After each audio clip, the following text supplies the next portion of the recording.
الله الذي أمر بالتمسك بالكتاب والحكمة والصلاة والسلام الأتمان الأكملان على المبعوث بالهدى والنور وعلى آله وصحبه البررة الكرام وبعد فالسلام عليكم ورحمة الله وبركاته. وعليكم السلام ورحمة الله وبركاته. dájúdájú ọ̀rọ̀ nípa bid'ah ṣíṣe àdádálẹ̀ nínú ẹ̀sìn àti tí wọ́n ti ṣe àdádálẹ̀ rẹ̀ ó ń bẹ nínú nǹkan tó yẹ kí àwa mùsùlùmí ká gbìyànjú láti mọ̀ nípa rẹ̀. ọ̀kan ló sì jẹ́ nínú tó yẹ ká sojú kòkòrò láti má ṣe jẹ́ aláìmọ̀ nípa rẹ̀. ìdí ni wípé oníkálukú wa ló ń bùkátà ó jẹ́ pé tó bá ṣe nǹkan kan nínú ẹ̀sìn Ọlọ́run kámárà látakò tí ó sọ fún pé n tó ṣeun ó takò lànà Ànábì wa Muhammad sallallahu alayhi wa alihi wa sallam. oníkálukú wa ìní ó wù láti yí pé kí wọ́n máa pè òun lẹ́ni tí ń tẹ̀lé súnà kò sẹ́nìkan nínú wa tó wù pé kí wọ́n máa pè òun lẹ́ni tó jẹ́ aládàádáalẹ̀. rí gbogbo ibi tí èèyàn bá rìn sí lókè pẹ̀ èèyàn ó rí i pé gbogbo ẹni tó ń bá pàdé nínú àwa mùsùlùmí orúkọ tí kálukú máa fẹ́ pera rẹ̀ náà ni ahlus sunnati wal jamaa. àní rìn bí kan àní rìn lu kankan wá débi tí wọ́n ti lẹ̀ signboard kan àbí signpost tí wọ́n kọ sí lára yìí pé ibi o ńlànà tẹ́ gbà lọ sí ọ̀dọ̀ àwọn ahlul bid'ati wal furqa, ibi tẹ́ gbà dọ́dọ̀ àwọn aládàádáalẹ̀ ni o, àwọn tó kún yẹlẹyẹlẹ nídìí ẹ̀sìn Ọlọ́run òní bá rú ẹ̀ pàdé. torí ẹ̀ ẹni tí ń ṣe ń tánàbí sallallahu alayhi wa sallam mú wa àtẹni tí ń ṣe ń tọ́ta kúta nàbí sallallahu alayhi wa sallam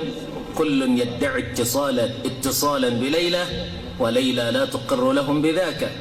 oníkàlùkù wọn máa sọ pé sunna ló ń tẹ̀lé tànàbí sallallahu alayhi wa sallam ló ń tẹ̀lé, ṣùgbọ́n gbàtà abáyẹn nàná rẹ̀ tá a yẹ̀ wò á rí i pé ọ̀pọ̀lọpọ̀ nínú àwọn ẹni tó ṣe wípé wọ́n ń sọ pé àwọn ń tẹ̀lé sunna yẹn òfúùtù fẹ́ tẹ̀ lásán, ọ̀rọ̀ ẹnu lásán tí ò ní túmọ̀ iná ẹni sísọ tí wọ́n ń sọ pé àwọn ń tẹ̀lé sunna nàbí sallallahu alayhi wa sallam. kò sẹ́nìkan nínú wa ẹni tí ń tẹ̀lé súnà àtẹni tí ó tẹ̀lé súnà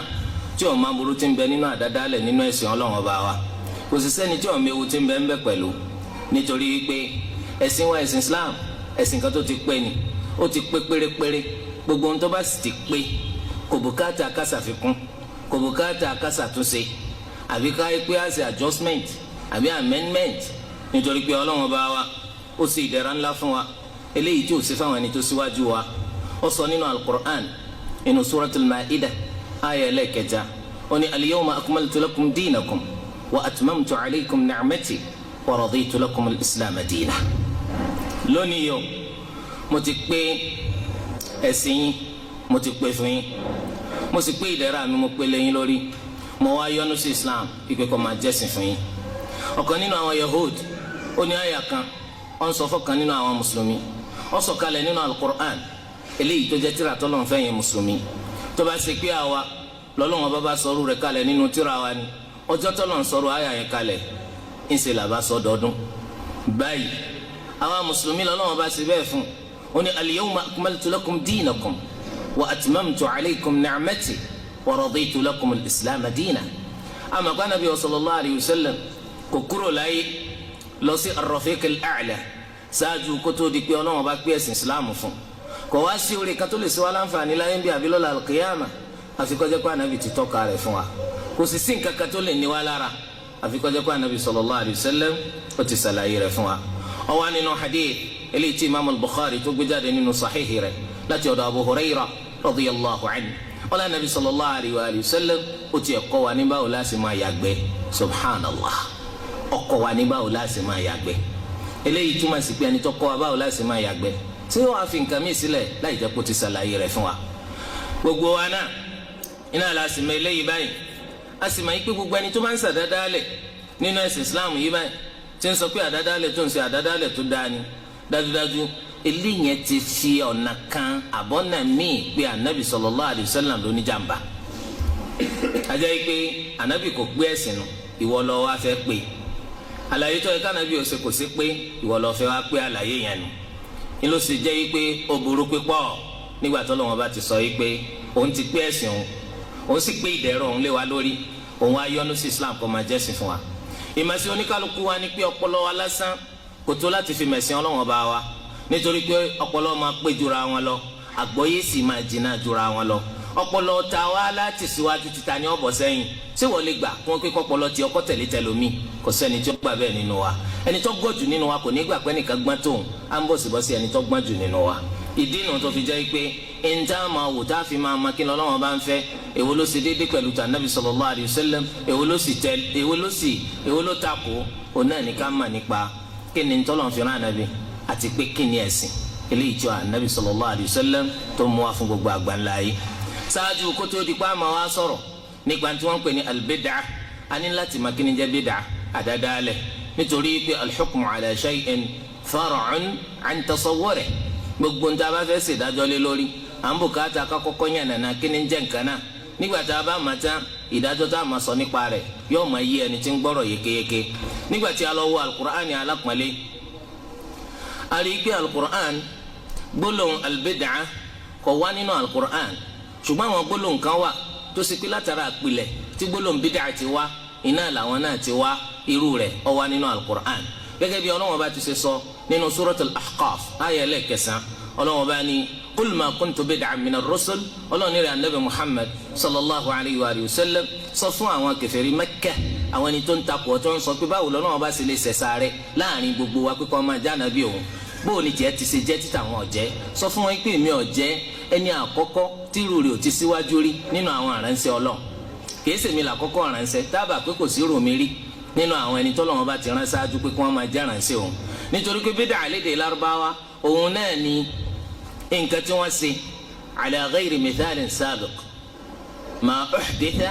ala ghayri mithalin sabiq gbogbo ń tó ṣe pé wọ́n ṣe tí ò láfiwé tẹ́lẹ̀ òní wọ́n ń pè ní bídà lédè Lárúbáwá kéèyàn ó ṣe nǹkan kan tẹ́nìkan ò tí ì ṣerú ẹ̀ rí kéèyàn ó rìnrìn kan tẹ́nìkan ò tí ì rìnrú ẹ̀ rí ìgbésẹ̀ kan tẹ́nìkan ò tí ì gbérú ẹ̀ rí eléyìí ni wọ́n ń pè ní bídà lédè Lárúbáwá ṣùgbọ́n nínú ṣẹ̀ríà nígbà tá a wọ alukur'an a rí i pé gbólóhùn bídà bó ti ṣe wá kò wá ní lílò nínú alukur'an bẹ́ẹ̀ ṣùgbọ́n àwọn gbólóhùn tó ṣe pàtàkì àpilẹ̀ kan náà inú wọn ti jọ jáde pẹ̀lú bídà ìní lílò wọn wá nínú alukur'an gẹ́gẹ́ bí ọ̀rọ̀ Ọlọ́run ta kà sáájú pé qul ma kuntu bid'an min ar-rusul sọ fún wa ìrẹ anabi Muhammad sallallahu alayhi wa sallam ipe èmi ò jẹ́ àdádálẹ̀ nínú àwọn aránṣẹ́ Ọlọ́run tẹ́nìkan ò tí ì síwájú rẹ̀ rí tó náà jẹ́ òjíṣẹ́ Ọlọ́run èmi ṣe ìránṣẹ́ àkọ́kọ́ tí ìránṣẹ́ kan ò tí ì síwájú rẹ̀ rí ay lam yataqaddamni rasul ipe èmi ṣe àkọ́kọ́ nínú àwọn ẹni tó jẹ́ ìránṣẹ́ Ọlọ́run tí ìránṣẹ́ Ọlọ́run ọba ò tí ì síwájú rẹ̀ rí gẹ́gẹ́ bọ́lá wọn bá tún ṣe sọ nínú suratul hadid aya 17 Ọlọ́run ọba ní wa rahbaniyatan ibtada'uha ma katabnaha alayhim illa ibtigha'a ridwanillah fama ra'awha haqqa ri'ayatiha Ọlọ́run ọba ń sọ fún wa nígbà àdádálẹ̀ eléyìí tí àwọn ẹni tó fún ní tírà ṣáájú àwa mùsùlùmí ìyẹn àwọn Yahud àti Nasara àdádálẹ̀ tí wọ́n ṣe nípa pé èmi ó máa bẹ lọ́kùnrin láì ní fẹ́yàwó èmi ó sì jẹ́ obìnrin tí ò ní lọ́kọ eléyìí tó ṣe pé wọ́n ń pè ní ìjẹ́fadá àbí ìjẹ́mọ́dá Ọlọ́run ọba ní àdádálẹ̀ ni o àwọn ni wọ́n dálẹ̀ kìí sọ Ọlọ́run ọba ló ṣe lọ́ràn yà lé wọn lórí eléyìí túmọ̀ sí wípé irú gbólóyìn lílo jẹ́ náà ó wà nínú Al-Qur'an. Al-Imam Ibn Kathir rahimahullah ní ìgbà tí wọ́n débi tafsir àyà yìí wọ́n ní wa hadha dhammun lahum min wajhayn Ọlọ́run bá ń bẹnu àtẹ́lù wọn gba ọ̀nà méjì nínú àyà yìí alákọ̀ọ́kọ́ al-ibtida'u fi dinillah ma lam ya'mur bihi Allah nípa kí wọ́n ṣe àdádálẹ̀ nínú ẹ̀sìn Ọlọ́run ní tí èso Ọlọ́run bá lọ pa wọn láṣẹ kún ọ̀sẹ̀ bẹ́ẹ̀ kò síbi tí Ọlọ́run bá ti sọ pé kẹ́nìkan má lọ́kọ nígbà tó jẹ́ obìnrin nítorí pé tára rẹ̀ tí máa ń wí gbàdo tára bá ń hún ọ onídìí ọkùnrin tó o bá wá lọ lọ́kùnrin lọ́nà tọ́tọ́ àti ọ̀nà tó yẹ ohun tó dájú ni wípé tí ebi bá ń pààyàn èèyàn wà nǹkankan láti fi dí àyè ebi yẹn náà ni ẹni tí ò bá ti lọ́kọ ó dájú pé yóò wá zina. bẹ́ẹ̀ náà ni ọkùnrin tó bá lóun ò ní fẹ́ yàwó ní ìgbà tí obìnrin bá mú tó ń bùkátà obìnrin nígbà tí ò níyàwó tó jẹ́ halalan tayyiba ó dájú pé yóò máa wá obìnrin láti bá ṣe bàjẹ́ ìdí nì tí ẹ̀sìn Ọlọ́run ọba tó fi dá lórí wípé ẹ lọ́kọ náà ni ẹ̀yin tẹ́ jẹ́ obìnrin ẹ níyàwó náà ni ẹ̀yin tẹ́ jẹ́ ọkùnrin láti jọ tí Ọlọ́run ọba tó ti dọ́mọ èèyàn ó dá pé ọkùnrin ó máa bùkátà obìnrin obìnrin ó máa bùkátà ọkùnrin èmi fẹ́ jẹ́ ẹnìkan tó ṣe pé yọ́ọ́ mà kò ní fẹ́ yàwó láíláí kò sì ní bùkátà obìnrin láíláí ò lè jẹ́ bẹ́ẹ̀ nígbà tí èsì màláíkà àbóbìnrin tó sọ pé èmi fẹ́ jẹ́ holy mother tó ṣe pé kò ní lọ́kọ nígbà tí tọkùnrin bá ń wù ọ́ báwo ló ti ṣe ṣe wọ́n ṣe àdádálẹ̀ eléyìí nínú ẹ̀sìn wọn ẹlẹ́ẹ̀kejì في عدم قيامهم بما التزموه مما زعموا أنه قربة يقربهم إلى الله عز وجل. wípé àwọn náà fúnra ara wọn iná sọ pé àwọn ò ní máa níyàwó lọ́kùnrin àwọn ò ní máa lọ́kọ lóbìnrin síbẹ̀síbẹ̀ wọn ò tún pé tó ti pé Ọlọ́run bá kọ́ ló ṣe lẹ́sìn lórí wọn. àwọn náà sọ wípé ń bẹ nínú pé èèyàn pé kọkùnrin ó má fẹ́ yàwó, ń bẹ nínú pé èèyàn pé kí obìnrin kó má lọ́kọ, ṣùgbọ́n síbẹ̀síbẹ̀ tó ti pé àwọn fọwọ́ ara wọn ṣe àlàkalẹ̀ yìí wọn ò tún tẹ̀lé. Ọlọ́run bẹnu àtẹ́lù wọn lọ́nà méjì yẹn. bákan náà Ọlọ́run bá ní badi'u samawati wal ard, Ọlọ́run bá ní olùpilẹ̀ṣẹ̀ dá sánmà àtilẹ̀ gẹ́gẹ́ bó ṣe wà nínú suratul Baqara àyà 17. Ọlọ́run bá lóun ní olùpilẹ̀ṣẹ̀ dá sánmà àtilẹ̀ torí pé ńgbà tó Ọlọ́run bá ṣẹ̀dá sánmà kò ní nǹkan kan tá a lè fi wé ṣáájú k'Ọlọ́run bó tó dá sánmà. ìgbà tó Ọlọ́run bá sì ṣẹ̀dá alẹ̀ kò sí ní tá a lè fi wé ṣáájú k'Ọlọ́run bó tó dálẹ̀. eléyìí jẹ́ àwọn àyà tó wà nínú al-Qur'an níbi tí gbólóhùn bada'a tó ti wá. eléyìí tó ṣe é pé àtàrà bada'a yabda'u bid'atan àbí bada'a yabda'u bid'atan àtàrà gbólóhùn yìí kan náà ìní bid'a ti wá. ṣùgbọ́n àwọn ètò wa náà al-Qur'an wọ́n ń ṣàlàyé nípa pé bóyá èèyàn ṣe àdádálẹ̀ àbí èèyàn pilẹ̀ ṣe nǹkan kan tó ṣe pé nìkan síwájú rẹ̀ ṣe. ṣùgbọ́n nígbà tá a lọ wọnú sunna anabi Muhammad sallallahu alayhi wa alihi wa sallam ṣebí wọn náà ti mà gẹ́gẹ́ bá a ti ṣe máa mú òfin Ọlọ́run nínú al-Qur'an bẹ́ẹ̀ náà là á máa mú nínú sunna anabi Muhammad sallallahu alayhi wa alihi wa sallam. ó tiẹ̀ lè jẹ́ mùsùlùmí gidi nígbà tí wọ́n sọ pé al-Qur'an nìkan ni wọ́n fẹ́ máa wá òfin nínú ẹ̀ kò sí ntọ́kàn pẹ̀lú sunna. báwo ló ti ṣe fẹ́ gbẹ́sìn islam yìí? àbẹ́ni tó sọ pé sunna nìkan ló wọ́n máa wò kò sí ntọ́ wọn fẹ́ al-Qur'an ṣe, báwo ni wọn náà ti ṣe fẹ́ gbọ́ al-Qur'an yìí? à ń bùkátà láti jẹ́ kí bá a ṣe di al-Qur'an mu bẹ́ẹ̀ náà látún di sunna anabi Muhammad sallallahu alayhi wa sallam mu. nígbà tí a lọ wo sunna a rí hadithi ọ̀kan nínú àwọn sahaba ẹni tí orúkọ rẹ̀ ń jẹ́ al-Irbad ibn Sariyah radiyallahu anhu. ọgbà ìgbà wáyé wa látọ̀dọ̀ anabi Muhammad sallallahu alayhi wa sallam. anabi ni iyyakum wa muhdathati al-umur fa inna kulla muhdathatin bid'ah wa kulla bid'atin dalalah. hadithi ó jẹ́ hadithi kan eléyìí tó sì pé Abu Dawud àti Tirmidhi wọ́n gbé jáde. hadithi sì jẹ́ hadithun hasanun sahih gẹ́gẹ́ bí imaamu Tirmidhi ti sì sọ. asiri Sheikh wa al-Albani wọ́n sọ pé hadithun sahih. anabi ni ẹ ṣọ́ra fún àwọn nǹkan tó jẹ́ àdádálẹ̀ o. fa inna kulla muhdathatin bid'ah, torí gbogbo àdádálẹ̀ ni kò ló kọ méjì. fa inna kulla muhdathatin bid'ah, gbogbo àdádálẹ̀ ni kò sí arúgbó ẹlẹ́ pa tí àwọ̀ rẹ̀ ó yí padà. wa kullu bid'atin dalalah, gbogbo àdádálẹ̀ wẹ̀ ànúni. ó wà nínú ẹgbàá wa mi lọ́dọ̀ imaamu Nasa'i àfikún wípé wa kullu dalalatin fin nar, gbogbo ànú ẹ̀wẹ̀ inú náà ni ẹ̀san rẹ̀ o. so eléyìí ó fi hàn wá pọ́nbélé gẹ́gẹ́ bó ti ṣe jẹ́ pé àdádálẹ̀ ó wà nínú sunna anabi sallallahu alayhi wa sallam. eléyìí ó jẹ́ àlàyé wípé tí wọ́n ń pè ládàádálẹ̀ òun náà ni kullu amrin muhdathin fi ddin, gbogbo nǹkan tuntun tó ṣe pé wọ́n gbé wọnú ẹ̀sìn tí kì í sára ẹ̀sìn tẹ́lẹ̀. nǹkan tuntun tí wọ́n gbé wọnú ẹ̀sìn tí kì í sára ẹ̀sìn tẹ́lẹ̀. látara sunna láti mọ eléyìí wípé nǹkan tuntun àmọ́ kì í ṣe nǹkan tuntun ní gbogbo àyè mi, nǹkan tuntun nínú ẹ̀sìn tí kì í sára ẹ̀sìn àjẹpọ̀ ni wọ́n ń pè ní kíni bid'ah. bákan náà tí a bá wò á rí i pé àwọn olùmọ̀ láti ayé ọjọ́ tó ti pẹ́ iná ni wọ́n ti ń ṣe àlàyé bídà oríṣiríṣi ọ̀nà ní kálukú sì gbà ṣàlàyé rẹ̀. ìyẹn ni pé àdádálẹ̀ nínú àlàyé tí wọ́n ṣe nípa rẹ̀. àrí imaamu Shafi'i rahimahullahu ta'ala wípé imaamu Shafi'i ó ṣàlàyé kí ni ń jẹ́ bídà. ó ní al-muhdathatu min al-umuri darban, àwọn nǹkan tí wọ́n ṣe àdádálẹ̀ rẹ̀ oríṣi méjì ni o. ma uhditha yukhalifu kitaban aw sunnah aw ijma'an aw athara fa hadhihi al-bid'atu ad-dalalah, gbogbo tí wọ́n ṣe àdádálẹ̀ rẹ̀ tó tako al-Qur'an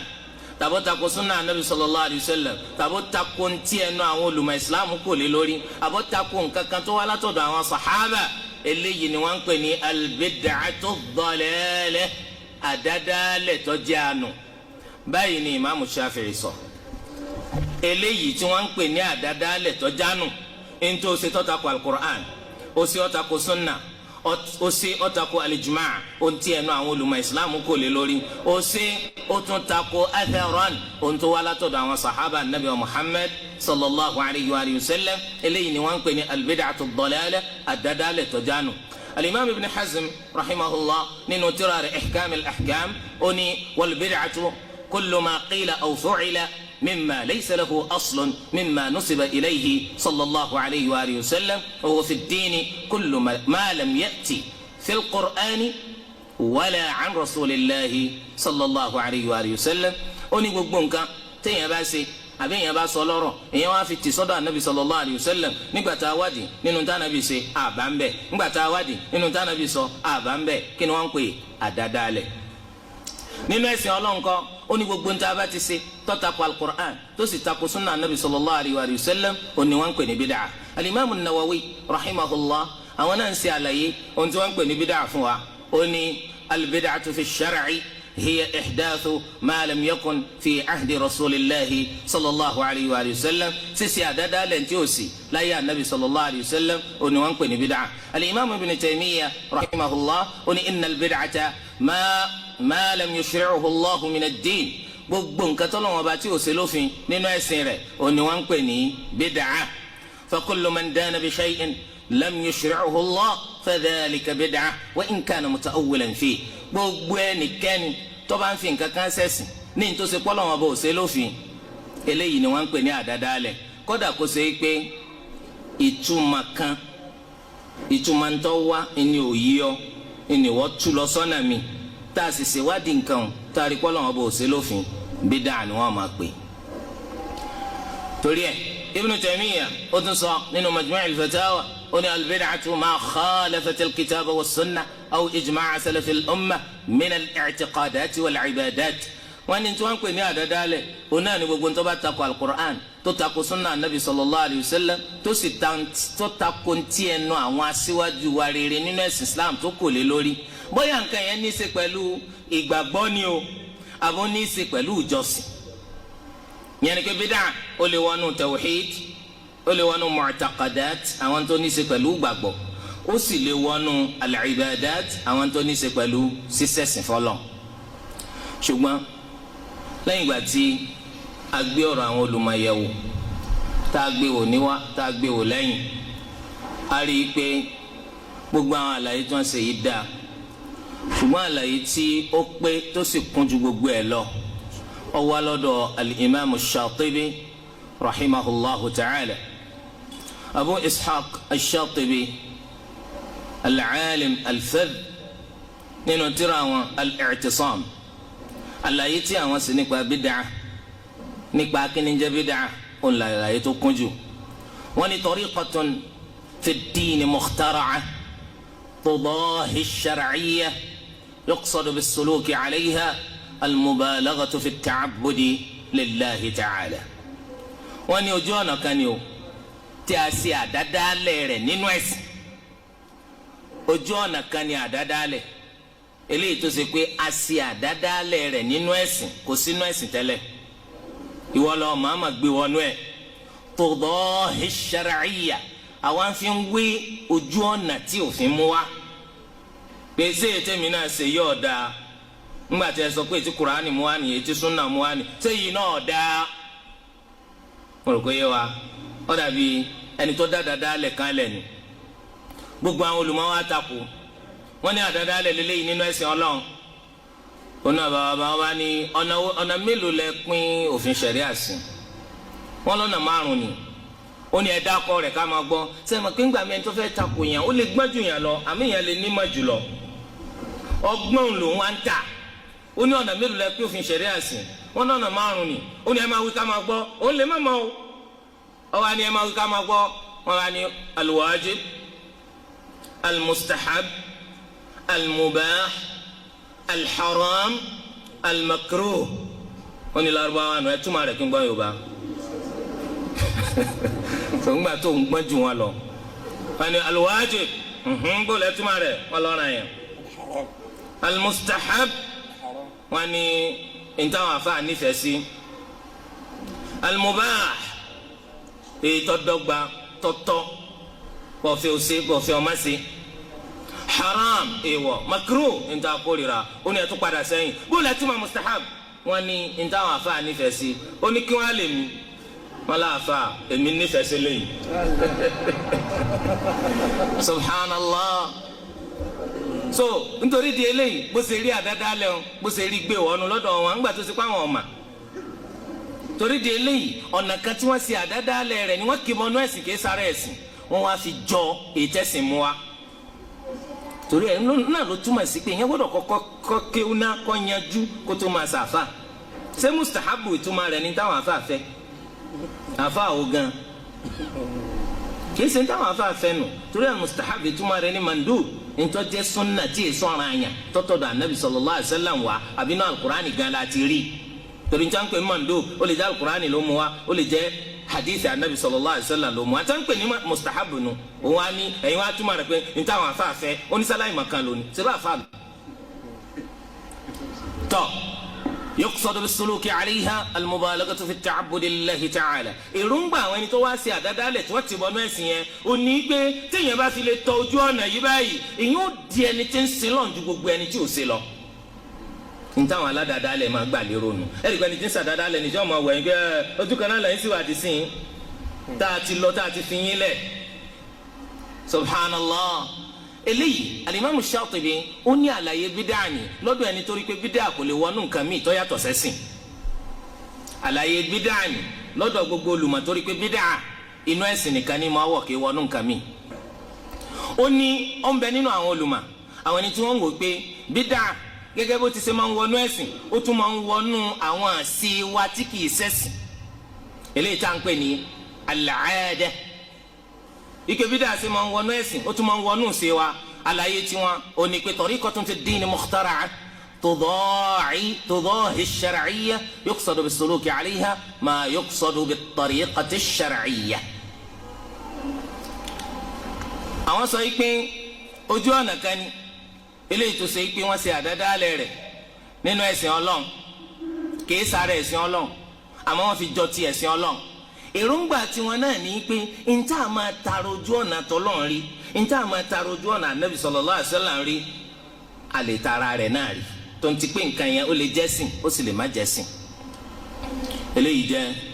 ntí al-Imam Shatibi tó fi ṣàlàyé bídà ó ń sì ní àlàyé tó kún jù. Imam Shatibi tó wá lò bí ewéèwé mẹ́rin márùn níbi títí ń ṣàlàyé àlàyé yìí ṣùgbọ́n ká má bàa gbàsìkò wa á fi lẹ́yìn lẹ̀ lẹ́yìn ìgbà tá a wo àlàyé oríṣiríṣi eléyìí táwọn olùmọ̀ọ́sẹ̀ nípa kíní jẹ́ bídà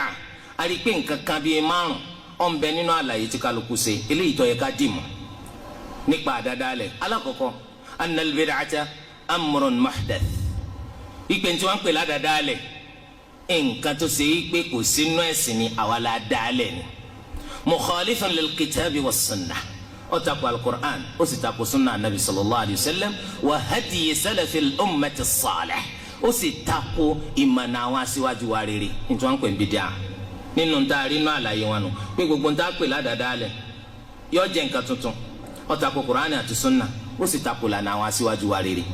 nǹkan ẹlẹ́kejì tá a rí nínú àwọn àlàyé anna al-bid'ata al-madmuma fi ash-shar' hiya allati takunu fi ad-din ìpè àdádálẹ̀ eléyìí tó burú tá a máa bẹnu àtẹ́lù ní gbogbo ìgbà òun náà lè tán bá kìbọnú ẹ̀sìn nta pè ládàádálẹ̀ tí gbogbo wa tá a máa yabalẹ̀ tá a máa kó fún òun náà lè tí wọn bá ṣe tí wọn fi tì sára ẹ̀sìn Ọlọ́run. ẹlẹ́kẹta anna al-bid'ata ضد السنة ìpè àdádálẹ̀ ńkọ́ àtòdìjẹ́ sunna ni wa hiya musadimatun lish-shari'a ó sì rọ́ọ̀lù sharia ó tako sharia ó tako ntọ́lọ̀ fi rán Nabi wa Muhammad sallallahu alayhi wa sallam wa mukhalafatun linusus al-wahyi ó tako al-Qur'an ó tako sunna Nabi sallallahu alayhi wa sallam ìdí tá à ń sìn fi bẹnu àtẹ́lù òun náà nípa ẹni tí ń ṣe òun náà ń sọ yìí pé òfin ni ẹ̀sìn ọlọ́ọ̀ni ìdí tá à ń fi takò nù ìyẹn nípa afẹ́ yọ kàńdá kúrò nínú rẹ̀ sí ìdí nù táwa fi takò tó bá yẹ pé ẹni tí ń ṣe bídà ọba lẹ́sìn ló ń ṣe kì í ṣẹ̀sìn ọ̀pọ̀lọpọ̀ èèyàn ní ìwòsàn kan ṣùgbọ́n gbà tẹni tí ń sàdádálẹ̀ òun máa sọ pa rẹ̀ ẹ̀sìn ọlọ́ọ̀ni ẹ̀yin tẹ́sí tí ì ṣe ẹ̀yin ló kù sára yín ẹ̀yin náà ẹjọ́ ìhùn ìdí nù táwa fi máa takò. ẹlẹ́kẹrin أن الابتداع في الدين يكون بالقول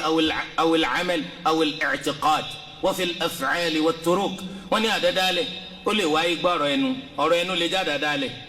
iṣẹ́ tá a ṣe lè já àdádálẹ̀ ìgbàgbọ́ lè já àdádálẹ̀ ó máa ń wọnú iṣẹ́ ó sì máa wọnú tá a pàtì àdádálẹ̀ máa wọnú tá a ṣe níṣẹ́ ó sì lè wọnú tá a pàtì. ẹlẹ́karùn-ún أن كل زيادة أو نقص محدث في الدين فهو بدعة gbogbo àlékún gbogbo àdínkù tíyẹn bá gbé wọnú ẹ̀sìn kí lórúkọ rẹ̀ bid'ah àdádálẹ̀ ni. ẹnu àwọn olùmọ́kò ìpè àdádálẹ̀ máa wọnú gbàgbọ́ ó sì máa ń wọnú àwọn ìjọsìn. ìyapa wa ń bẹ láàrin wọn nípa pé ṣé bídà máa wọnú àṣà ṣé bídà máa wọnú ṣesí gẹ́gẹ́ bí àlàyé rẹ̀ ó ti ṣe wá. tó o bá bi mí léèrè yìí pé ẹ dákun kí ni tiẹ̀ máa fa àdádálẹ̀ náà rí kí ni máa ti àwọn èèyàn lọ sídìí kí wọ́n ṣàdádálẹ̀ kí wọ́n dádádálẹ̀ nínú ẹ̀sìn kí ni máa ṣe sábàbí rẹ̀. ìdáhùn rẹ̀ ni pé ohun tó máa ń fa ní lọ sídìí ká jẹ́ aládàádálẹ̀ ká máa dádádálẹ̀ nínú ẹ̀sìn Ọlọ́run ohun tó máa ṣe sábàbí ọ̀pọ̀ púpọ̀ kò sì lè rọrùn fún yàn láti kà á ń bọ̀sibọ́sí ipá àmọye rẹ̀. àti pé àdádálẹ̀ tẹ́ rí yẹn ọmọ ń pé oríṣiríṣi ó pé gba ọpẹ́ gbẹ̀rún látàrí bí ààyè tí kálukú ṣe ń gbèsè jọ́tọ̀ọ̀tọ̀ síra wọn ìgbà sì máa bí kí wọ́n dádádálẹ̀ àwọn èèyàn gan sábàbí ká dádálẹ̀ ọ̀sẹ̀lẹ̀ ni wọ́n nígbà mi. ẹja mẹ́nuba díẹ̀ nínú àwọn nǹkan tí máa ṣe sábàbí káwọn èèyàn máa dádádálẹ̀ lẹ̀. alákọ̀ọ́kọ́ onáà ni aljahlu بوسائل المقاصد الجهل بوسائل المقاصد àìnímà nípa tí gbé ní lọ sídìí àti ma ohun tí í ṣe ọ̀nà láti mà nípa ẹ̀sìn àìnímà nípa ohun tí ó mú ni ma ohun tí wọ́n ń pè lẹ́sìn gángan. a ti mà ikú Ọlọ́run bá sọ alukur'ani kalẹ̀ pẹ̀lú èdè Lárúbáwá èdè Lárúbáwá eléyìí tó dámárán gẹ́gẹ́ bọ́lá ti ṣe sọ nínú suratu Yusuf aya ẹlẹ́ẹ̀kejì ó ní inna anzalnahu qur'anan arabiyya awala sọ̀kalẹ̀ alqur'an kó jẹ́ èdè Lárúbáwá alqur'an ta sọ̀kalẹ̀ lédè Lárúbáwá Ọlọ́run tún sọ nínú suratu Zumar aya kejìdínlọ́gbọ̀n ó ní qur'anan arabiyyan ghayru dhi iwaj alqur'an yìí ghayra dhi iwaj qur'an yìí asọ̀kalẹ̀ lédè Lárúbáwá ghayra dhi iwaj alukur'ani kasini tó ṣe é pé kò ní kọnu kọ́họ nínú nípa èdè Lárúbáwá tó wà nínú ẹ̀ ọjà gaara ni. níbi yóò yé wa o ìgbé kò sí bá a ṣe lè gbọ́ sẹ̀ríà yíyé sẹ̀ríà Islam láì jẹ́ pa àmèdè Lárúbáwá kò sí bá a ṣe lè gbọ́ sẹ̀ríà Islam yìí láì jẹ́ pa àmèdè Lárúbáwá. ó dájú pé ẹni tí ń kọ́ nípa sẹ̀ríà Islam pẹ̀lú èdè òyìnbó ó ń gbìyànjú gan ṣùgbọ́n kò lè gbọ́ yé rárá dáadáa kò lè gbọ́ yé rárá dáadáa ìpìlẹ̀ tó fi wá alukur'ani ni alukur'ani àti sunna alukur'ani yé èdè Lárúbáwá lọ́nà fi sọ̀kalẹ̀ sunna èdè Lárúbáwá lànà bí fi bá a sọ̀rọ̀ níbẹ̀ báwo ló sì fẹ́ wá gbọ́ yé ńgbà tó jẹ́ pé òyìnbó ni wọ́n fi ń kọ́ kò sí bó ṣe lè gbọ́ yé ìmọ̀ rẹ̀ àgbọ́yé rẹ̀ yóò jẹ́ àbọ̀ ìmọ̀ rẹ̀ àgbọ́yé rẹ̀ yóò jẹ́ àbọ̀ eléyìí tí wọ́n fi máa tún nǹkan ní tukutu bí anabi wa Muhammad sallallahu alayhi wa sallam lápèjọ nínú àdéhìí kan naha ani thawbil mu'asfar èwo ni mu'asfar wọn wá lọ túmọ̀ rẹ̀ pé a gbọ́dọ̀ wọ aṣọ tó bá ti jẹ́ yellowish colour ṣé mu'asfar ò ní yellowish wọn wá túmọ̀ rẹ̀ bẹ́ẹ̀ wọ́n ti tẹ fáráyé náà kálukú ń kàkà ọmọ wa jiyàn ká pé ẹ ṣe bó lẹ ṣe wá sọ yellow ẹ mọ̀ pé anabi ní amọ̀wọ̀ ni ń bolo ti ní amọ̀wọ̀ tí hàn mí lọ́ba sí àdéhìí wípé àwọn ni yellow bẹ́ẹ̀ bọ́lá anábì tí ń gbà wọ́n ṣe àdìsí kọjọ́ bẹ́ẹ̀ wallahi torí à ń bùkátà láti gbé èdè Lárúbáwá a máa wá fojú di àwọn tó lọ kẹ́kọ̀ọ́ èdè Lárúbáwá tí wọ́n kẹ́kọ̀ọ́ ẹ̀sìn Islam níbi tó ti bẹ̀rẹ̀ tí wọ́n kọ́ nípa ṣẹ̀ríà níbi tẹ́sìn ti wá a máa wá fojú di wọn ó túmọ̀ sí pé àfẹ́ gbẹ́sìn yé nu torí pé ní táwọn lọ kọ́ àti pìlẹ̀ ni wọ́n ti kọ́ a nídìí láti gbé èdè Lárúbáwá nítorí pé Ọlọ́run bá sọ pé wa kadhalika anzalnahu hukman arabiyya bẹ́ẹ̀ la ṣe sọ̀kalẹ̀ ìdájọ́ kan ní tó jẹ́ èdè Lárúbáwá ìdájọ́ kan ní tó jẹ́ èdè Lárúbáwá. ìtumọ̀ àdìsí yẹn òun náà nípa Ànábì sallallahu alaihi wasallam ńgbà tó ní ká má wọ aṣọ mu'asfar wọ́n ní asfur ó jẹ́ èso kan tó ṣe pé wọ́n máa fi jaṣọ láró tí wọ́n máa fi jaṣọ láró aṣọ di pupa táṣọ bá wá di pupa àmọ́ ìgbà Ànábì sallallahu alaihi wasallam ti kọ̀ fọ́kùnrin láti wọ aṣọ pupa gbò torí ẹ̀ ló ṣe jẹ́ pé Ànábì sallallahu alaihi wasallam gẹ́gẹ́ bí Ibn al-Qayyim ti ṣe ṣàlàyé nínú tírà rẹ̀ Zad al-Ma'ad Ànábì ní aṣọ tí máa wọ̀ ọ̀kan nù rẹ̀ jẹ́ pupa ó jẹ́ complete tó ketílẹ̀ ó wá ní kìí ṣe pupa o kìí ṣe pupa gbò pupa tí wọ́n là ní pẹ̀lú kọ́lọ̀ dúdú ó túmọ̀ sí pé aṣọ pupa ọkùnrin ò gbọ́dọ̀ wọ̀ tó bá jẹ́ pupa plain àmọ́ tó bá pé pupa tí wọ́n fi kọ́lọ̀ míì là ní kò sí ní tó burú mbẹ̀ níta-dì fi ń sọnù kìí ṣe yẹ́lò torí asfar alif sọd fẹ́rọ̀ òní yẹ́lò lédè lárúbáwá àmì lẹ́yìn mu'asfar mim ain sọd fẹ́rọ̀ torí ẹ̀ à ń bùkátà láti gbéde lárúbáwá ọlọ́ni bẹ́ẹ̀ la ṣe sọ̀kalẹ̀ wa kadhalika anzalnahu hukman arabiyya báyìí la ṣe sọ̀kalẹ̀ kó máa jẹ́ ìdájọ́ tá a fi dé lárúbáwá sọ̀kalẹ̀ ọlọ́run sọ bẹ́ẹ̀ nínú suratul Ra'd àyà 17. al-imam ibn Taymiyyah rahimahullahu ta'ala nínú tírà wọn iqtida'u siratil mustaqim wọ́n ní fa inna allaha lamma anzala kitabahu bil lisani al-arabi ní ìgbà tí ọlọ́run bá sọ al-Qur'ani kalẹ̀ lédè lárúbáwá وجعل رسوله مبلغا عنه الكتاب والحكمة بلسانه العربي طلعن سي النبي صلى الله عليه وسلم جو ما جيسي القرآن أتي سنة فوا للدي الأربعة وجعل السابقين إلى هذا الدين متكلمين به طلعن سي وين تسوى جبا إسلام نينا وصحابة تجي كانوا جاني تجي كدي ويسمجا في دي الأربعة لم يكن سبيل إلى ضبط الدين ومعرفته إلا بضبط هذا اللسان kò sí ọ̀nà tá a wá lè gbà láti mọ ẹ̀sìn islam yìí báyìí kò sí ọ̀nà tá a lè gbà láti mọ òfin tó kó sínú láì jẹ́ pa àmì èdè lárúbáwá. wa sarat ma'rifatuhu min ad-din eléyìí mú wa mọ̀ yìí pé mímọ̀ èdè lárúbáwá ńkọ́ ó ti bọ́ sínú ẹ̀sìn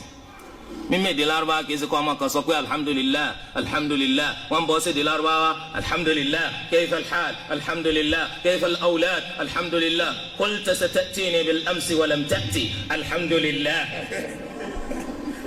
ebi wọn lọ sọ fún mi pé wà lánàá ò sí wa alhamdulilayi ṣé torí ẹ tó nítorí di eléyìí ó túmọ̀ sí pé ọ gbèdé lárúbáwá gidi torí pé tàbá ti mẹ́lẹ́yìí nítorí súnmọ́ náà ni pé kádàdá lé ọmọ wọnú ẹ̀sìn inú àwọn sábàbí àdàdá lẹ́nu tọ́ torí Ibn Taymiyyah oni wasarat ma'rifatuhu min ad-din mimma ni pé lárúbáwá gan ti dára ẹ̀sìn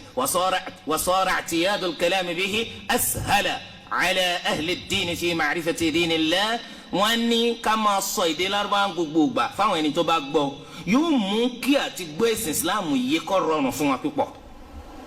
àwọn tó bá gbé èdè lárúbáwá káwọn náà máa bára wọn sọ gbogbo ìgbà yóò ṣe ní rọrùn fún wọn láti lè máa gbẹ́sìn Ọlọ́run ọba yìí wa aqrabu ila iqamati sha'a'ir ad-din yóò sì mú kí ó rọrùn fún wọn láti lè máa gbé àwọn nǹkan tó jẹ́ sin islam sí láti máa fi ṣe wà o wa aqrabu ila mushabahatihim lis-sabiqin al-awwalin yóò sì ràn wọ́n lọ láti lè máa farajọ àwọn aṣíwájú alákọ̀ọ́kọ́ min al-muhajirin wal-ansar ní àwọn muhajirin àwọn ará Mẹ́kà àti àwọn ará Medina fi jami'i umurihim nínú gbogbo tí wọ́n bá ń ṣe. Ibn Taymiyyah ní àyè mí nínú tírà ìkúmá ó tún sọ fún wa oni فإن نفس اللغة العربية من الدين إذا الأربعة جاء فن أرس إسلامي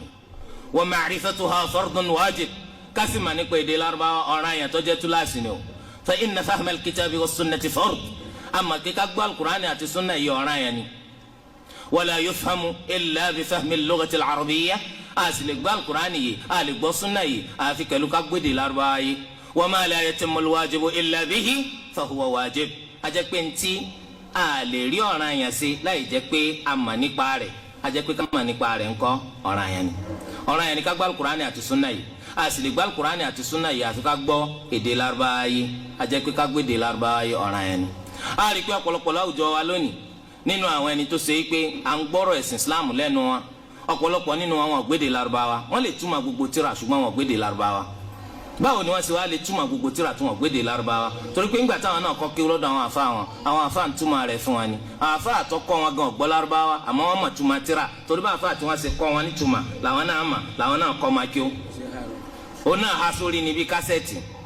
so ńgbà tí ó ṣe pé èèyàn gbédè Lárúbáwá kò lè rọyàn lọ́rùn rárá láti gbẹ́sìn Islam yìí yé dáadáa torí di eléyìí à ń bùkátà láti gbédè Lárúbáwá ìgbà tó o bá gbédè Lárúbáwá ó súnmọ́ kọ́ lánàbì sọ̀ntì ọ̀sọ̀ ó sì súnmọ́ kọ́ lálùkùránì wí ntí òwì eléyìí ọmọ wa bí ọ̀pọ̀lọpọ̀ àdádálẹ̀ eléyìí ọmọ bí ọ̀pọ̀lọpọ̀ àdádálẹ̀ a ti mà wípé nípa chemistry tí wọ́n kọ́ lédè English biochemistry tí wọ́n kọ́ lédè English gbogbo àwọn àwé yìí báyìí ẹni tí ó bá gbédè English kò lè sọ nípa rẹ̀ ẹni tí ó bá gbédè English kò lè sọ nípa rẹ̀ báwo ló ṣe wá jẹ́ tó fi wá jẹ́ pé alukur'ani tó lọ́wọ́ bá sọ̀kalẹ̀ lédè Lárúbáwá sunna tó ṣe pé de Lárúbáwá la Nábì fi bá wa sọ̀rọ̀ níbẹ̀ ló fi wá jẹ́ pé gbogbo ẹni tí ò gbé de Lárúbáwá lè bá wa sọ̀rọ̀ nípa rẹ̀ sọba mu bẹ́ẹ̀ wọn lọ bá fa tafsiri ìlú kan wọn ní Lárúbáwá wọ̀lú gbàtí Lárúbáwá wọ̀lú wọn á mú lọ bá fa tafsiri kólúmọ̀ àgbà ń lò àfa tafsiri wa tún ní ẹ bá ń wá alágbádá ẹ bá ń pè kọ́ wá yóò bá ń túmọ̀ ọ̀rọ̀ oní ọba yín túmọ̀ sédè Russia ní Lárúbáwá fi sọ̀rọ̀ ni torí àfa tafsiri gan gbọ́ Lárúbáwá ńgbà tá àfa tafsiri ọba gbọ́ Lárúbáwá ó dájú pé Yorùbá wọn fi kọ́ tafsiri tí ń kà sí létí so ó súnmọ́ kí lèèyàn parọ́ mọ́ náà àbí ó súnmọ́ ó súnmọ́ kó parọ́ mọ́ Nabi sallallahu alaihi wasallam àbí ó súnmọ́ ìdí nìyí tó fi jẹ́ pé ńgbà táwọn ti rí pé àwọn ọ̀mẹ̀dẹ̀ Lárúbáwá yẹn àdádálẹ̀ làwọn sì fẹ́ máa ṣe nínú ẹ̀sìn àwọn ọmọ tó lọ kẹ́kọ̀ọ́ yẹn wá wọ́n á kọ́kọ́ downgrade wọn. so ó lè ka àwọn àbíyàtú ṣẹ̀ríyà kan àwọn ẹsẹ̀ ewì kan bíi 3 4 wọ́n á ní lágbájá ọlọ́kẹ́kọ̀ọ́ ní Madina àbí ẹ̀kọ́ bọ́ wájú túmọ̀ rẹ̀ ká gbọ́ sórin wa lèmi lọ kọ́ ni ṣẹ̀ríà lèmi lọ kọ́ tó bá ní kó túmọ̀ rẹ̀ tó rí tí wọ́n gba ọdún mélòó ló ṣe lọ́hùn ọdún 18 ni kọ́ mọ́ nǹkankan kọ́mọdálíà kọ́mọdúrẹ́dì ìṣèríníà màkàmà kọ́mọkankan lákùbọ́ síbi kan gbogbo màtọ́ wa mọ̀ wọ́n wá bàjẹ́ sọ nítorí di eléyìí ẹni láti mójútó èdè Lárúbáwá àwọn lè kí o wá gbogbo agbọ́dọ̀ gbìyànjú láti rí pé èdè Lárúbáwá là ń sọ sáwọn ọmọ òyìnbó tẹ rí oúnjẹ làwọn èèyàn fi ń wá kébi ọmọ bá pa wọn ni wọ́n fi dára sùkúù ṣùgbọ́n ẹ̀sìn Islam á mọ̀ nípa rẹ̀ ká lè bá àrílé ayé ṣe kọ́run wọn mọ̀ bá dàrú ni torí di eléyìí àwọn lè kí o wá gbogbo a ní láti wá àwọn olùkọ́ tí wọ́n dángájíá tí wọ́n dáńtọ́ tí wọ́n gbèdè Lárúbáwá tí wọ́n lè kọ́ ọmọ kó yí ọmọ torí pé láti bẹ̀ yẹn yóò rọrùn fún ọmọ láti gbẹ̀sìn Ọlọ́run ọba yìí yóò wá dínà kásà dáadáa lẹ́nu ẹ̀sìn Ọlọ́run torí pé tá a bá ti mọ̀ nípa ẹ̀sìn Ọlọ́run ó súnmọ́ kásà dáadáa lẹ́nu ẹ̀. ẹlẹ́kejì nínú àwọn nǹkan tó ṣe sábàbí àdáadáa lẹ̀ ó náà ní aljahlu bil maqasid. àwọn èèyàn onímọ̀ nípa gbòǹgbò gangan fúnra ara rẹ̀ ó náà ní pé kí la gbà lérò gan pẹ̀lú ṣẹ̀ríà àwọn èèyàn onímọ̀ nípa rẹ̀. tẹ́ bá wo ṣẹ̀ríà ẹ̀sìn Islam ẹ rí i pé wíwá tó wá ọwọ́ àpò ti pé ni o kò sí àbùkù nínú ẹ̀ tí nǹkan bá sì ti pé tí èèyàn bá lóun ó tún máa rọkùn òun ó tún máa pọnkùn sẹ́wọ̀n kó àbùkù ní òkò bá tàbá gbé bọ́kẹ́tì sí ẹnu tap tá a sí omi sí nígbà tó omi bá kúnnú ẹ̀ tá a sì yé sí omi sí kí ni ó ṣẹlẹ̀ eléyìí tó wà nínú bọ́kẹ́tì yóò máa dínkù yóò máa dínkù yóò máa dínkù wa kullu shay'in idha ma tamma nuqsanu torí pé gbogbo nǹkan lẹ́yìn ìgbà tó bá ti pé tán àbùkù ló kù tí wọ́n máa bá ẹ̀sìn Ọlọ́run bá ti pé kò bùkátà kẹ́ ẹlẹ́gbẹ́ lárugẹ kò bùkátà kẹ́ ẹlẹ́sẹ̀ àfikún lára rẹ̀ torí ẹ̀ ọ̀ràn yẹn ló jẹ́ lórí gbogbo wa ká mọ̀ wẹ̀sìn Ọlọ́run ọba kó ti pé a gbọ́dọ̀ fojú àbùkù wẹ̀sìn Ọlọ́run gbogbo wa pátá ìbálò tá a máa bẹ́sìn Ọlọ́run ọba lò ìbálò ẹni tọ́kàn rẹ̀ balẹ̀ tó sì gbàgbọ́ lódodo ni wípé ẹ̀sìn yìí ti pé nínú gbogbo ntọ́jẹ́ mọ́ kásìn lọ ó ti pé nínú gbogbo ntọ́jẹ́ mọ́ ìgbàgbọ́ ó sì ti pé nínú gbogbo títú ètò ìgbésí ayé ọmọ èèyàn láàrin rẹ̀ sí èèyàn ẹgbẹ́ rẹ̀ láàrin rẹ̀ sí Ọlọ́run ọba ẹlẹ́dàá rẹ̀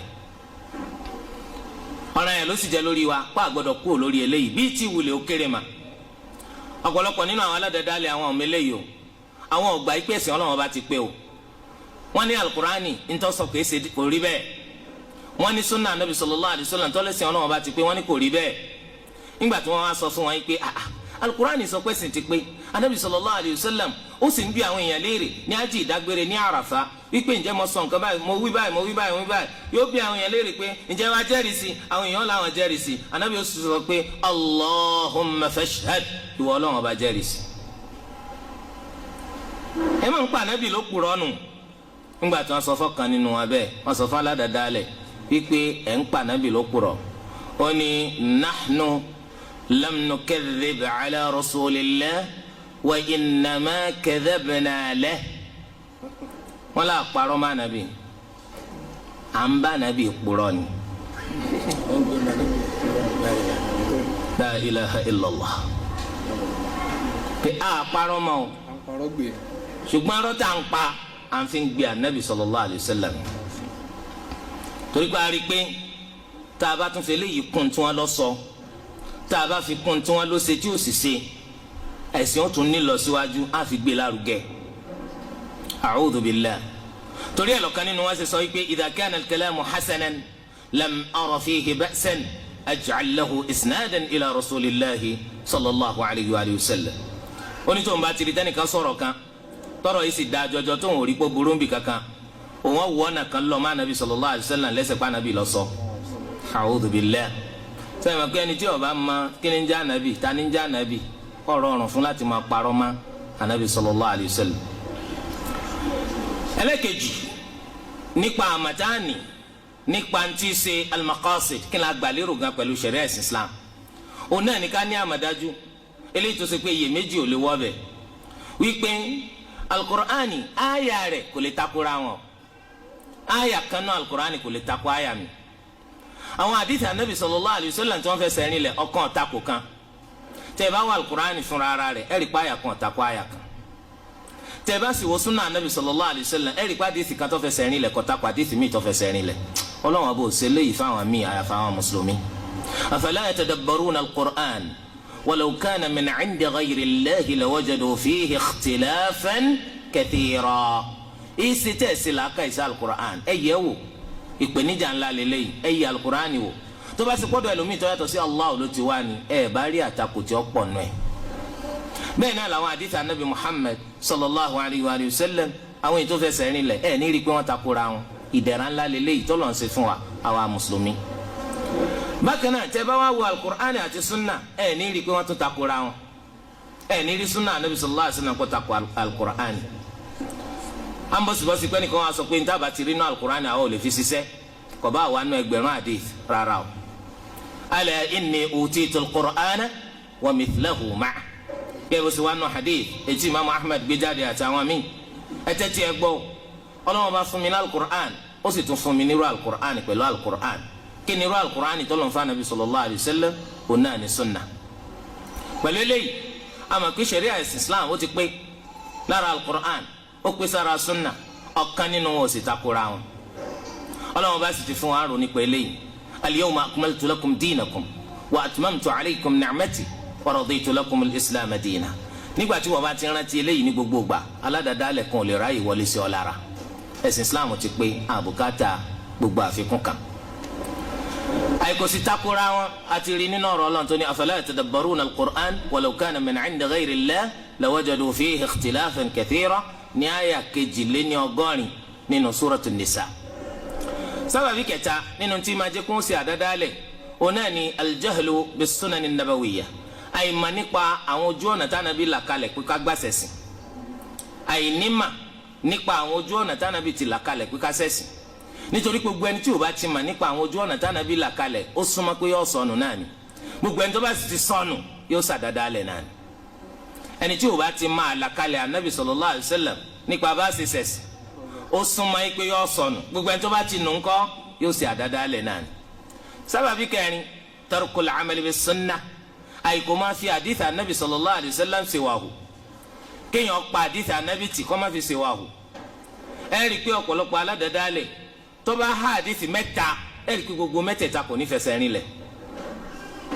tó bá wá há ọgọ́rùn-ún kọ́ gbogbo ò ní fẹsẹ̀ rinlẹ̀ yọmọ amú alọ́kọ̀ọ̀kan eléyìí ńkọ́ wọ́n ní da'if eléyìí ńkọ́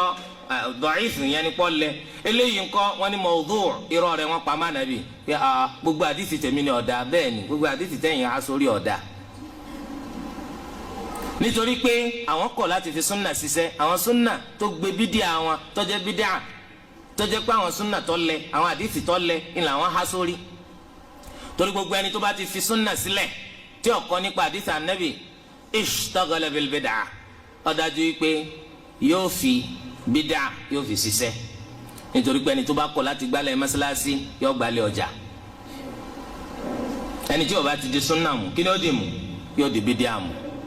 kẹ́bí wọn bá sọ pé wa man ya'shu 'an dhikri r-rahmani nuqayyid lahu shaytanan fahuwa lahu qarin wa innahum la yasuddunahum 'ani s-sabil wa yahsabuna annahum muhtadun. ọlọ́ni gbogbo ẹni tó bá ti lè tapa sí ìrántí ọlọ́run bá dé àṣetánì ká sí o ṣetánì yóò ní yàngbà kankan yóò máa bẹ pẹ̀lú rẹ̀ ní gbogbo ìgbà ni àlìjánu yóò máa bẹ pẹ̀lú rẹ̀ àlìjánu tí ṣì ní lọ́nà yóò máa bẹ pẹ̀lú rẹ̀ ní gbogbo ìgbà ọlọ́run ní dájúdájú wọ́n máa ṣì wọ́n lọ́nà kó lójú ọ̀nà ọlọ́run àwọn máa lérò pé àwọn wà lójú ọ̀nà. sábàbí karùn-ún ar-raghbatu fi at-ta'at wa fi fi'li al-khayrat ìfẹ́ àti máa tẹ̀lé tọ́lọ́ ìfẹ́ àti máa ṣe rere ìmàmú káwọn èèyàn ṣàdádálẹ̀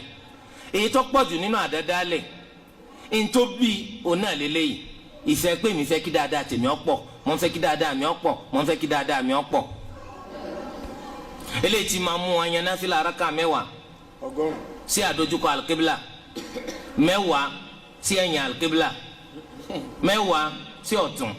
mẹ́wàá sósì pé gbogbo orígun mẹ́rẹ̀ẹ̀rin fàyè náà máa tún wọ́n lu fathamma wajhullah a'udhu billah torí ojú kòkòrò yìí pé òun sáfẹ́ kí ẹ̀sìn tó ń kọ́ pọ̀ ju ti gbogbo èèyàn lọ eléyìí tí máa mú wa tó ṣe pé ẹlòmíì tẹ̀sùbá rẹ̀ láti gbági ó sì dọ́jọ́ nítorí pé tí yóò máa fà náà ni ẹ̀yọ́ wa pé bàbá ẹ̀ tí ì fà tán ìwọ dúró bẹ́ẹ̀ nítorí pé ìfẹ́ òun sáfẹ́ sẹ́sìn tí wọ́n pọ̀ ju ti gbogbo èèyàn lọ pé tó bá di lọ́la kìyàmà kẹ́ ẹ máa wo lókè rere tí wọ́n mọ̀ pé sàlẹ̀sàlẹ̀ lábọ́n látàrí àdádálẹ̀ nítorí pé la qillata ma'a sunnah wala kathrata ma'a al-bid'ah kò kéré lópin ìgbà tó bá ṣe pé sunna ni kò sì pọ̀ lópin ìgbà tó bá já àdádálẹ̀ ni tẹ̀lé ìbẹ́nu àwọn qawaid lọ́dọ̀ àwọn ahlu sunnah ìpè tó bá ké sunna ni tó ń ṣe kò kéré lópin ìgbà tó ṣe pé bá nàbì ṣe ní àṣẹ nù àmọ́ tó bá já àdádálẹ̀ kò pọ̀ ó dàbí ìgbà tí wọ́n ní ká ṣe tọ̀wáàfù sab'ata ashwat kápá ara Kaaba lórí ẹ̀ẹ̀méje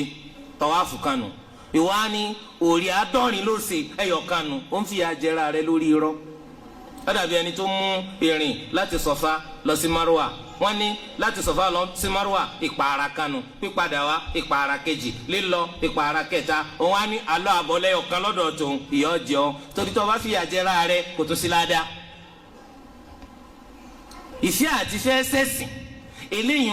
ìní máa mú kọ́pọ̀lọpọ̀ kọ́ máa ṣàdádálẹ̀ wọ́n ní tẹ́ bá débi tẹ́ ti sọ̀kò níbùsọ̀kò tó kéré ní ọjọ́ kọkànlá oṣù òkò méje ni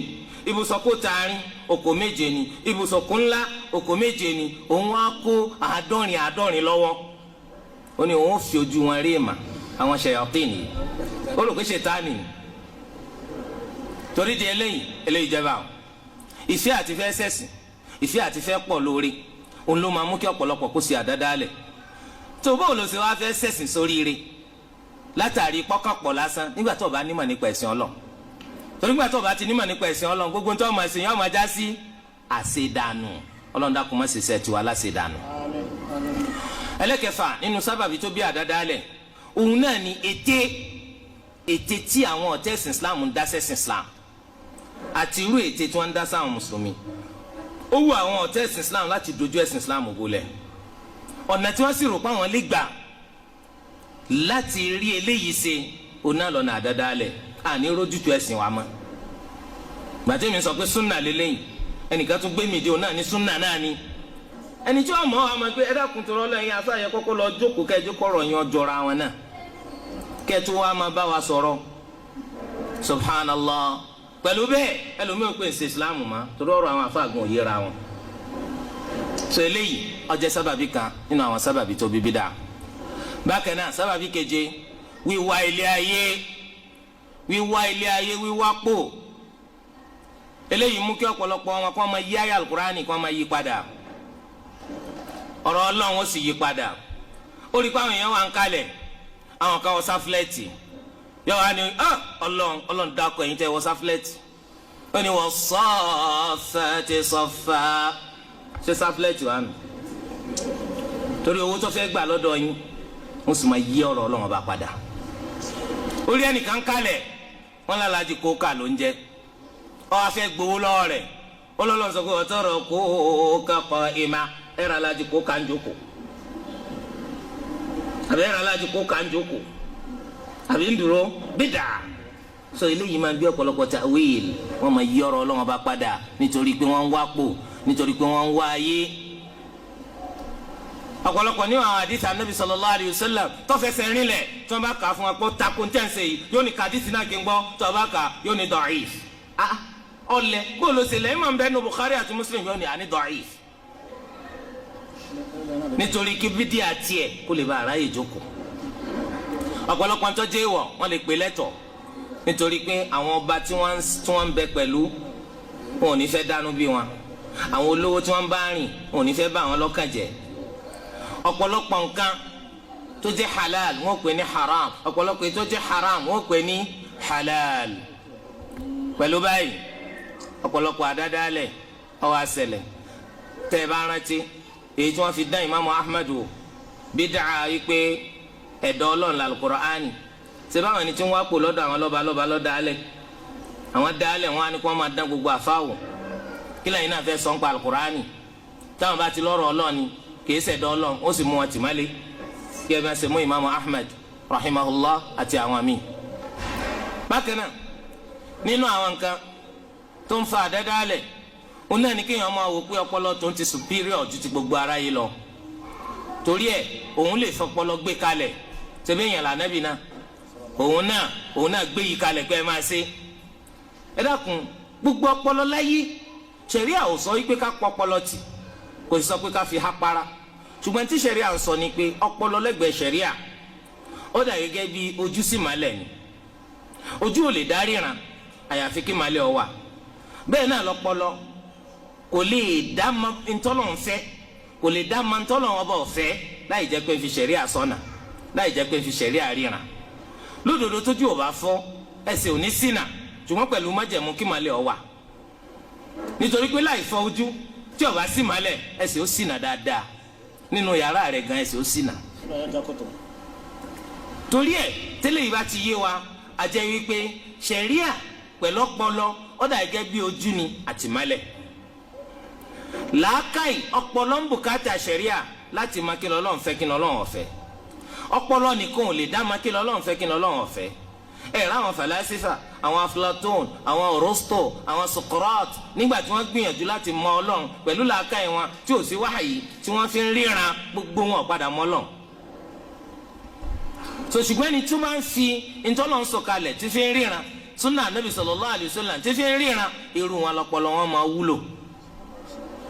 téèyàn bá wa sọ pọpọlọ lásán ló ń fẹ́ fi máa kí l'Ọlọ́run fẹ́ kí l'Ọlọ́run ọ̀fẹ́ ohun tó súnmọ́ náà ni pé èèyàn padà sọnù bídíà ó sì pọ̀ lọ́wọ́ rẹ̀. rán àwọn agbárí irọ́ náà ni gbogbo tí wọ́n padà fi rí òun náà ni kíni àìmánà. nihayatu iqdamil uquli iqalu wa akhiru sa'yil alamina dalalu ولم نستفد من سعينا طول عمرنا سوى أن جمعنا فيه القيل وقالوا. gbogbo mo lè fò mo lè bẹ ọpọlọ ìpadà fi já sínú tàkúté ni. torí di eléyìí látàrí ọpọlọ látàrí làákàyè àìmọye àdádálẹ̀ wọn dálẹ̀ àìmọye àdádálẹ̀ wọn dálẹ̀. bákan náà nínú àwọn nǹkan tó fa àdádálẹ̀ òun náà ní pé àwọn èèyàn ń wá gíga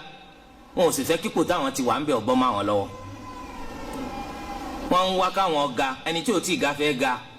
ẹni tó sì ti ga kò fẹ́ kíkò ọ̀bọ mú un lọ́wọ́. ọ̀pọ̀lọpọ̀ nínú àwọn aláìmọ̀kan wọ́n bára wọn láyè tí wọ́n ti ń pè wọ́n lólùmọ̀ olùmọ̀ àgbà alladhi la yushaqqu lahu ghubar ẹni tó ṣe pé tí máa ń sọ̀rọ̀ ẹnìkan ò gbọ́dọ̀ sọ mọ́ olùmọ̀ àgbà tí gbogbo èèyàn wò pé ẹnìkan ò mọ̀ tó asólódò àgbà ni láyé ibi tó wà wọ́n ń pè lólùmọ̀ àgbà asólódò àgbà ni ọba ara rẹ̀ lè má mú láàrin àwọn jàmáà àsìkò mọ̀ nǹkankan nípa ẹ̀sìn Ọlọ́run. ìfẹ́ tó wá ní sípò yìí eléyìí tó bá ara rẹ̀ ń bẹ tí ò sì lẹ́tọ̀ọ́ sí ó lè máa mú sí àdádálẹ̀ yóò wá fún àwọn èèyàn rẹ̀ ní zikiri kan pé tẹ́ ẹ máa ṣe nu tí wọ́n bá bí ilé rẹ̀ ká sọ pé ṣéwù yín ló fún yín. wọ́n máa sọ pé takuta anabi kẹ́ ẹ sọ pé àní ṣéwù yín ló fún yín kọ́ bá takuta anabi. ìdí nu tí zikiri fi pọ̀ lẹ́nu àwọn èèyàn. ìwọ náà kíyèsí ládùúgbò tó o máa ń gbé àtìlú tó o wà. wàá rí pété bá ti sálámà ní gbogbo sọ̀láàtì kọ̀ọ̀kan irú zikiri tó ń ṣe mọ́sálásí yàtọ̀ sí tàwọn mọ́sálásí yìí táwọn tọ̀hún yàtọ̀ sí táwọn tọ̀hún gbogbo ẹ̀ wá yàtọ̀ sí ìta Ànábì sallallahu alaihi wasallam ní kásì.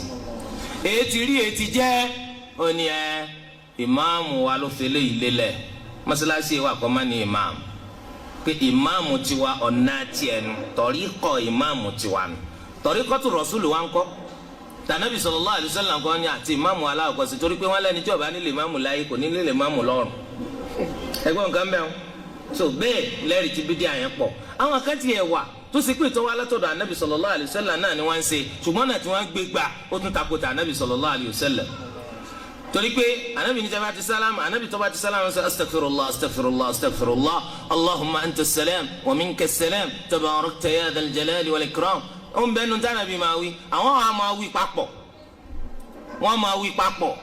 eléyìí ńkọ́ wọn ni àṣìbá anabi ló ní ká wí sanabi kọ́ ló tún ní ká anabi ló ní àwí àmọ́ kò ní ká wí bẹ́ẹ̀ ń ṣe ń wí o wọ́n ní ìmáàmù àwọn ló ní káwọn máa wí pọ̀ ṣé agbárí rẹ̀ ó sì ràn àtàrí rẹ̀ ọ̀ràn só lè ru ẹrù ẹ̀ṣẹ̀ wọn tó bá ti jọ́ gbẹ̀ndà al-qiyama eléyìí jẹba àwọn jẹtẹlẹ ìbáyé wa kálukú láyé ibi tó bá ara rẹ̀ ó lè dá zikiri kan tí ò ní tuma ó lè dá alẹ̀ àdúrà kan tí ò ní tuma ó lè dá alẹ̀ ó lè gbọ́ sẹ́ọ̀sẹ̀ àmọ́ gbàdúrà ká lọ́dọ̀ àwọn jama wa abagbélọ́lé alájì yóò tún da chairman yóò tẹ̀lé lẹ́yìn náà secretary lẹ́yìn náà baba àdínì gíwá àdínì wọ́n sì máa gbé kánú títí ó fi kan samaria àdínì gbogbo ẹ̀ wọ́n sì máa gbé ka bídíà náà nù. dalilu. tọ́ báyìí lẹ́yìn tí wọ́n ń ṣe lóríṣiríṣi pẹ̀lú sábàbí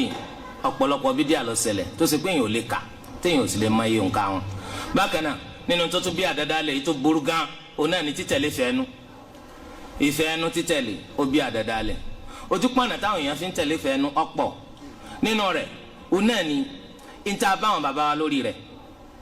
ìta wà báwọn bàbá wa lórí ẹ̀ ni wọn ò sì bí bàbá ńlẹ̀ nìkan dáa tí ó yí wa padà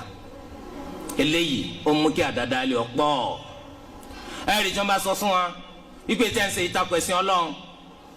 eléyìí tẹ́ ń ṣe yọ takò ẹ̀sìn Ọlọ́run yóò ní ìta báwọn bàbá wa lórí ẹ̀ nu inna wajadna aba'ana ala ummah wa inna ala atharihim muhtadun orí ìlànà tá a bá wọn baba ńlá wa ni orí pa wọn náà làwọn ó sì máa tọ̀ ọlọ́wọ́n bá ní ká nàbí sallallahu alaihi wasallam sọ fún wa nígbà tí wọ́n sọ fún anabi bẹ́ẹ̀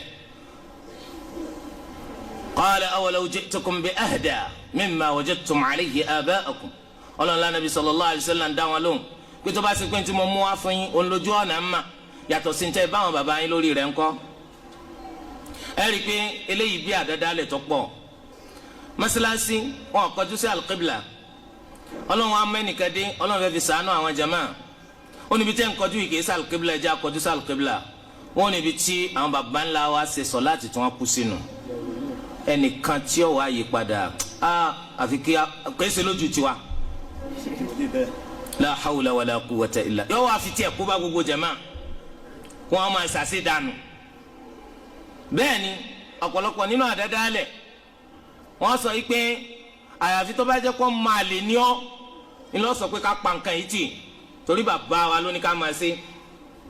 yẹn ni pé tí bàbá jọ máa lè ni lọ́ sọ pé ká pa tì bàbá yín wá já nàbì ọ̀rọ̀ tí bàbá yín sọ já Al-Qur'ani ìlànà tí bàbá yín fi lélẹ̀ ó jẹ́ súnà bàbá yín kò lè jẹ́ òpè kò lè jẹ́ aláìmọ̀ kò lè jẹ́ ni tí ò ríran kò lè ṣàṣìṣe kí ló burú inú tí bàbá bá ṣàṣìṣe kọ́ ọmọ náà ẹ rí i pé léyìí ó bí àdádálẹ̀ púpọ̀ ọ̀sọ́ fẹ́ sọ pé ọmọ tó bàbá ni àbí kí ló ń sọ tí ó dùn lẹ́nu ẹ ó lè sọ pé ọmọ tó bàbá torí ẹ bàbá ló ní ká ṣe bàbá tó ní kẹ́ ẹ ṣe wọn ànábìnú bàbá tó ní kẹ́ ẹ tẹ̀lé wọn ọ̀rọ̀ tiẹ̀ já Al-Qur'ani ìmọ̀nà rẹ̀ jẹ́ súnà sọ eléyìí ó máa ń bí ọ̀pọ̀lọpọ̀ àdádálẹ̀ nínú tó tún máa ń bí àdádálẹ̀ ó náà ní at-tasawwuf tọ̀ríkọ̀ òun gangan ibẹ̀ ló sọdọ̀ sí òun gan nìyá àti bàbá àdádálẹ̀ ibẹ̀ ló sọdọ̀ sí àwọn òbúkátà láti mà kí ni wọ́n ń sẹ́nu tọ̀ríkọ̀ tí wọ́n ń pé kí ni Ọlọ́run sọ kí ni Ànábì sọ rárá o haddathatni nafsi an rabbi àwọn máa sọ pé ẹ̀mí mi gbọ́rọ̀ wá látọ̀dọ̀ Ọlọ́run ẹ̀mí mi gbọ́rọ̀ wá látọ̀dọ̀ Ọlọ́run àdádálẹ̀ ọ̀pọ̀ nínú tọ̀ríkọ̀ tó kọjá sísọ torí ẹ̀ náà lẹ́sẹ̀ rí ẹlòmíì ọrùn ló kó tẹ̀sùbá tiẹ̀ sí ìpele ni ẹlòmíì kó tiẹ̀ sọ́wọ́ bí ìgbà tó fẹ́ jẹ̀sẹ̀ wọ́n lé létí tún ti wà elétí gbárò yìí lóríṣiríṣi àdádálẹ̀ ọ̀tọ̀ọ̀tọ̀ lóríṣiríṣi nínú tọ̀ríkọ̀ ló kọ pé àwọn ń sin lọ́ọ̀ náà ni wọ́n lè yí pé àwọn yẹn náà fi là kágbẹ́sẹ̀ kan òkè kágbẹ́sẹ̀ kan lẹ̀ wọ́n lè ní iná àti iná ẹlẹ́rìn iná àti iná ẹlẹ́kún gbogbo ẹ̀ lóríṣiríṣi àdádálẹ̀ ẹlòmíì lè sọ pé òun ti wà sọ́là débi pé wọ́n ti mú sọ̀lá ti kú òfin wọ́n máa wẹ̀ kú òfin al-marfu' anhu al-qalam imma an yakuna mayyitan aw majnunan aw sabiyyan aw na'iman nígbà tí wòye sẹni tó ti kú èyí sì sẹni tó pọlọ rẹ̀ dàrú alhamdulillah èyí sì sẹni tí ń sùn tí ọmọ ti ń ṣe ọwọ́ ni wọ́n ti mú kó fún ọ alẹ́ nìkan wọ́n ní ń parapòrò ipò òun wo mi tó wọ́n fi sàlùwàlá mùrídìí ni kò fẹ́ láti má bá sọ láti lẹ́yìn ṣéwù rẹ̀ ṣéwù wa rí bí ṣe ń parapòrò tí ń lọ tí ń bọ̀ wá ní kí ni lágbájá tó ń sin lọ tó ń bọ̀ ní bàbá wọ́n wú mi tí fi sàlùwàlá onídàkùn lọ tó mo ti gbẹ́ àlùwàlá fún ọ. ẹ wo nǹkan bẹ́ẹ̀ gbé àlùwàlá fún tani fún mùrídìí so ibi tó sodo sínú torí ẹ wọ́n lè pe ẹ alam nashrah laka sadrak ẹ máa ké látẹ̀yìn wá síwájú wọ́n lè ní ẹ máa ké alam nashrah látẹ̀yìn kúfúrú kó yí alukurani padà ẹ máa ké látẹ̀yìn bọ̀ wá síwájú wọ́n lè ní kó hàn bẹ́ẹ̀ látẹ̀yìn bọ̀ wá síwájú gbogbo nǹkan yún àdádálẹ̀ ni àbí ká tẹ̀ ẹ́ jókòó ká láǹṣẹ́ díkìrì pé allah allah allah allah allah allah allah kò sí nínú sunna ká máa ṣe díkìrùllahi bilismil mufrad bí ọ̀kan ṣoṣo nínú orúkọ ọlọ́run ká wá jẹ́ pé láàfin ṣe díkìrì sínú sunna àbí ká máa ṣe díkìrì pẹ̀lú huwa huwa huwa huwa huwa huwa huwa ẹ̀mọ́ tó bá pọ̀ yóò di bí ìgbà tájà ń gbó. tẹ̀ bá sọ fún wa wọn ni ẹ ríran ni ẹ tí wà sọ́lá tẹ́yìn náà bá wà sọ́lá ẹ mọ̀ tó máa ń táwọn wù. adúpẹ́ fọlọ́n tọ́lọ́n fi lẹ́yìn sàdánwò fáwa o torí ẹ lẹ́yìn eléyìí aburú tí ń bẹ nínú àdádálẹ̀ àti ìkìlọ̀ fúnni láti ṣọ́ra fún àwọn aládàádálẹ̀ dájúdájú gẹ́gẹ́ bá ti ṣe sọ ṣáájú Ọlọ́run bá ti ṣe ìdẹ̀ra fáwa àwa mùsùlùmí ní ìdẹ̀ra ńlá òun náà ní ìdẹ̀ra pípé tó mú kẹ́sìn Islam ó pé Ànábì sallallahu alayhi wa sallam kò filẹ̀ ayé yìí sílẹ̀ àfi lẹ́yìn ìgbà tó Ọlọ́run bá pé ẹ̀sìn fún Ọlọ́run sì yọ́nú sí Islam kó máa jẹ́sìn fún wa àní àyà kẹta nínú suratul Maida yẹn ká mójútó al-yawma akmaltu lakum dinakum wa atmamtu alaykum ni'mati wa raditu lakum al-islam diina. Ibn Abbas radiyallahu anhuma al-imam Ibn Kathir ọgbà ọ̀rọ̀ yìí wà látọ̀dọ̀ rẹ̀ nínú tafsiri àyà yìí ó ní Ọlọ́run ọba wa ó ń fún anabi rẹ̀ sallallahu alayhi wa sallam nírò àti àwọn olùgbàgbọ́ òdodo annahu akmala lahumul iman ipò ti pé ìgbàgbọ́ òdodo fún wa o fala yahtajuna ila ziyadatin abada torí náà àwọn mùsùlùmí wọn bùkátà àlékún kankan láéláé nídìí ẹ̀sìn ọlọ. wa qad atammahu Allahu azza wa jal Ọlọ́run tiẹ̀ ti pé ọba tó ga tó gbangban fala yanqusuhu abada Ọlọ́run ọba ò sì ní dínkù láéláé wa qad radiyahu Ọlọ́run sì ti yọ́nú sẹ́sìn yìí fala yaskhatuhu abada kò ní bínú sí láéláé adúpẹ́ fọlọ́ torí náà kò tọ́ sẹ́nìkan ẹni yòówù ó lè jẹ láti dín nǹkan kan kù nínú ẹ̀sìn Ọlọ́run kò sì tọ́ sẹ́nìkan ẹni yòówù ó lè jẹ láti fi nǹkan kan kọ́ ẹ̀sìn Ọlọ́run ọba wa kò sì tọ́ sẹ́nìkan ẹni yòówù ó lè jẹ kó sin lọ́n pẹ̀lú ntí Ọlọ́run ọba ò ṣe lófin tí ó sì sínú sunna anabi Muhammad sallallahu alayhi wa sallam. àwọn àyà wa àwọn àdìsí wa látọ̀dọ̀ anabi sallallahu alayhi wa sallam àti ọ̀rọ̀ àwọn aṣíwájú wa rere níbi tí wọ́n ti ń ṣe wá lójú kòkòrò àníṣe ká ṣọ́ra fún àdádálẹ̀ ká jìnnà fún gbogbo tó lè ba ẹ̀sìn jẹ́. Ọlọ́run ọba wa ni wa ma atakumur rasulu fakhudhu wa ma nahakum anhu fantahu gbogbo ntí Ànábì mú wá fún yín ẹ dì mú o gbogbo ntó sì kọ̀ fún yín ẹ pàtì gbogbo ntí Ànábì mú wá fún yín ẹ dì mú ẹ má fi ṣe wà o gbogbo ntó kọ̀ fún yín láti ṣe ẹ jìnnà sí. Ọlọ́run ọba wa ó tún kọ̀ fún wa láti jẹ́ ọ̀kan nínú àwọn ẹni tí wọ́n máa tako ìlànà anabi sallallahu alayhi wa sallam àti àṣẹ rẹ̀ Ọlọ́run sọ nínú suratu nur aya 63 ó ní falyahdhari alladhina yukhalifuna an amrihi an tusibahum fitnatun aw yusibahum adhabun alim. àwọn ẹni tí ń yapa sàṣẹ anabi kí wọ́n lọ ṣọ́ra o kí fìtínà ọmọ ṣe wọn o àbí kí ìyà tí tani tí ro ní ọmọ jẹ wọn o. Imam Ibn Kathir ó ní ọ̀rọ̀ Ọlọ́run tó ní yukhalifuna an amrihi wọ́n yapa sí àṣẹ rẹ̀ ìtumọ̀ rẹ̀ ni kí wọ́n yapa sí àṣẹ anabi Muhammad sallallahu alayhi wa sallam wa huwa sabiluhu wa minhajuhu wa tariqatuhu wa sunnatuhu wa shari'atuhu òun náà ni ojú ọ̀nà anabi ìlànà anabi ọ̀nà tá anabi fi lélẹ̀ fún wa òfin tọ́lọ́run fi rán àwọn ẹni tí wọ́n yapa sí fatuzanu al-aqwal wal-a'mal bi aqwalihi wa a'malihi gbogbo ntẹ̀yàn bá ń sọ láyé gbogbo ntẹ̀yàn bá ń ṣe níṣẹ́ á máa wò sí ọ̀rọ̀ tá nàbí sọ á máa wò sí iṣẹ́ tá nàbí sallallahu alayhi wa sallam ṣe ni fama wafaqa dhalika qubil gbogbo ètò bá ṣe déédé pẹ̀lú tá nàbí là á gbà wọlé wa ma khalafahu fahuwa mardudun ala qa'ilihi wa fa'ilihi gbogbo ètò bá sì takò tá nàbí sallallahu alayhi wa sallam á dá padà fẹ́ni tó sọ á dá padà fẹ́ni tó ṣe ka'inan man kan ẹni yówó lè jẹ ìtumọ̀ rẹ̀ ni pé falyahdhar wa liyakhsha من يخالف شريعة الرسول صلى الله عليه وسلم باطنا وظاهرا ẹni tí ń yapa tí ń tako ìlànà anabi sallallahu alayhi wa sallam ní kọ̀kọ̀ àti gbangba ọ̀dọ̀ wọn kò bẹ̀rù Ọlọ́run kò sì ṣọ́ra an tusibahum fitna kí fìtínà ó má ṣe wọn ay fi qulubihim kí fìtínà ó má ṣe wọn lọ́kàn wọn min kufrin fìtínà tí ó ṣe wọn lọ́kàn wọn ni kí wọn lè di kèfèrí tí wọn bá ń yapa síta anabi èèyàn lè di kèfèrí Ọlọ́run dákun má yà wá ń kèfèrí aw nifaqin àbí kéèyàn ó di munafiki Ọlọ́run má ṣe wá múnafìkì aw bid'atin àbí kéèyàn ọ̀dà aládàádáalẹ̀ Ọlọ́run dákun má fi kanu rẹ̀ sàdánwò fún wa. bákan náà Ọlọ́run bá wa ó tún sọ nínú alukur'an níbi tó ti fi hàn wá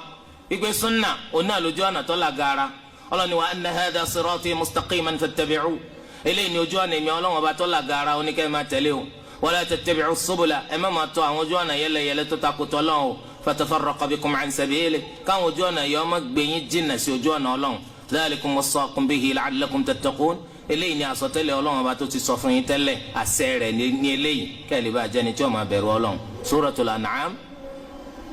آية 153 مجاهد